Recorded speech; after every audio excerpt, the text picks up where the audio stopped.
Obviously, we're here for Greg. I'd like to thank Greg and his 25 years of service. Well done. Thank you for Judge Berg. This is the $1 Million Courtroom. Thank you for Judge Berg for allowing us to be here and celebrate Greg's big day, along with Marshall, U.S. Marshal Owen Cipher, and obviously the family. Congrats to Mr. and Mrs. Shelton, his sister Tracy, his wife Carrie, and the children Madison, Mackenzie, Michaela, Mason, on your father's big day. It is a huge accomplishment.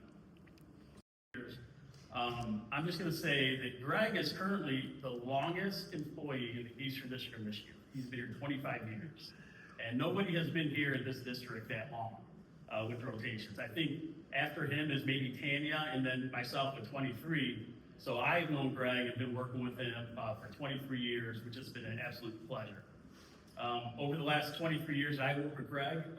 If you guys know Greg, he's a relatively, shyer person, kind of quiet, keeps to himself. But if you ever want to hear Greg open up, then you get him to talk about his family, and then he won't shut up. Always, he had to take off for all the softball stuff I've heard about, the farm, the tractor, and the family vacations, to include the unfortunate one in Disney where he got his cred stolen. Greg's a big wrestling fan as well. And my kids grew up as wrestlers, so me and Greg had that bond. I never knew he was a big wrestler fan. And then we were talking about the wrestling, and every year he told me his father tries to go to every NCAA wrestling finals tournament. And I'll never forget, a couple of years ago in the cell block, I think we had an NCAA wrestling finals watch down there. Well, we watched the finals, put it on the screen. Obviously, everyone did their work. But I remember that, and I'll never forget that. In closing, a few months ago, I told Greg after he gave us his third official retirement date, and we thought, okay, this might be the actual one. I told him, I said, Greg, you know what? I'm going to give you a hug every day I see you from now till you retire.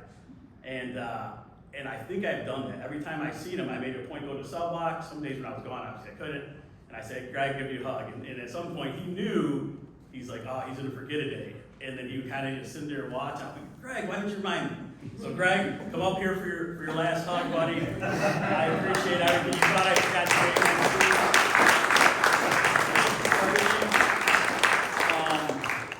say. And with that, I'm going to call up the deputies. I know some deputies. I won't, because we all know that's best, right? I will just say this, I can't believe the day has finally come where you're actually going to walk out of here and never come back. Only one word describes that for me. Unbelievable. Can you come up here for a minute? On behalf of the Eastern District deputies, the whole crew really, we are presenting this to you to hang all your little trinkets, because I've been to your house and I know you collect everything. So I know a solid person, and I consider you more than a coworker. I consider you a friend and a brother. So as happy as I am to see that, you finally made it to retirement, I'm also, in a selfish way, sad because we don't get to come through the door and see you there anymore, sitting in that chair or whatever. But I love you. I appreciate you. Thank you for everything that you've done. And even though I won't see your work, I plan on seeing you, let's breakfast, whatever, because we're brothers now, we're family. I love you and I appreciate you. Thank you for everything, man. Greg Shelton in 2009, I started in this office as a student. Back at that time, we had to come in as a student and in a suit, and I spent a lot of that time downstairs in that cell block with DEO Shelton and some others. But Greg always stuck out to me throughout my career, even after I left here.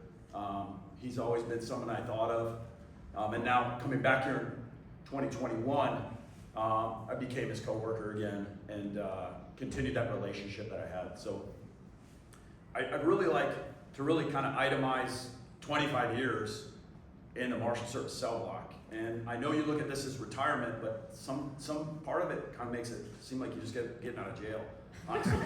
That is a lifetime to sit in the cell block and day in, day out, process prisoners, the heart and soul of court operations, to do a lot of work that is kind of just looked at, and it's not often we get a chance to thank him for that. It's just there. And Greg has always done it. He's never complained. He's always got the same look on his face. He's always very welcoming to me with a bro hug. And I've just always appreciated that from Greg, because it takes a lot. It takes a certain temperament.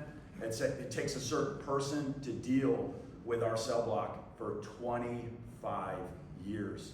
An NBA player. He's processed an underwear bomber, a mayor of Detroit, and a district court judge, local district court judge. And that's kind of interesting, kind of the things, just some of the things that he's seen throughout his time here. He's had many, many accomplishments that I'll kind of just stay over for brevity's sake. But I was just sitting in my office and Ms. Vera came through, and I was just talking to her, and Marshall and I were saying how we were coming up here to wish Greg well. And I hope this is appropriate, because she brought up your nickname. Do you know what your nickname is for her?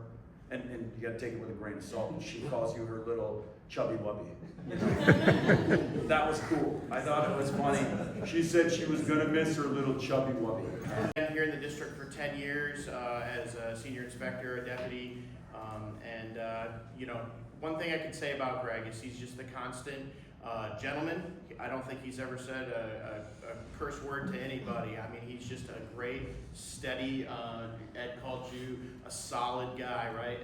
Mike Jordan referred to you as a solid dude, and that's a testimony, right? You look back, in the room here, I've been to a lot of retirement parties where there's far less people, and I know this is just scratching the surface of people you've worked with in your career. I came here in 2003 on a high threat trial as an 082 deputy from Southern Ohio, and I'm sure you were there then because you've been here since 2001. It was the Cabrini trial and the terrorist trial, first real trial in the United States after 9/11. And I know I probably learned a lot from you back then because I was in boot 082, never processing prisoners, and I get to my first district and they're like, go to Detroit and work, and there you are in the cell block. And I know I learned stuff from you then. I know I could still learn stuff from you now, but the wisdom that is walking out the door with you in retirement is going to be felt, and it's going to be missed, man, because you're a fixture down there, and I mean that very affectionately. Like, people are going to miss you, your peers, your friends, people that you've mentored along the way. Even if you don't realize it, I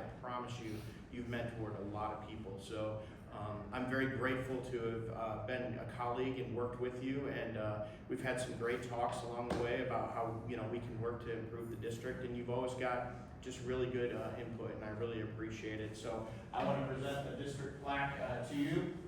I sent the flyer out for this ceremony.